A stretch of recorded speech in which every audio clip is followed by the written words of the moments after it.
Replacing a broken toilet flange in a cement floor is way easier than you'd think, and getting it done right saves you a ton of hassle later. So first off, shut off the water and flush to empty the tank, then mop up any leftover water around the base. Next, you gotta remove the old toilet by unscrewing the bolts holding it down. Careful, it's heavy and kinda awkward to move. Once that's out, scrape off the old wax ring and clean the flange area real good. If the flange is cracked or broken, you'll need to chisel out around it gently without damaging the cement floor.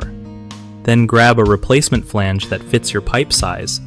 Make sure it's designed for cement installation because some flanges are just for wood floors. Use concrete screws or anchors to secure the new flange to the floor firmly.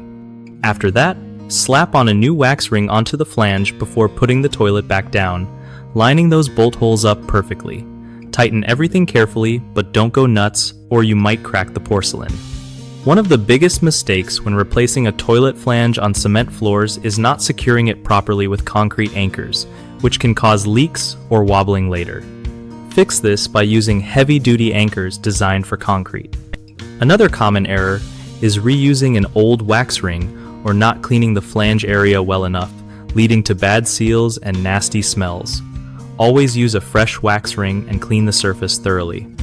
Finally, over-tightening the toilet bolts can crack your toilet base or damage the flange, so tighten bolts evenly and just enough to hold it snug without stress. BigHomeProjects.com is awesome if you're looking to find trusted local contractors who actually know their stuff when it comes to stuff like toilet flange replacements. It also helps contractors get more work by connecting them with homeowners who need reliable pros for their home fixes.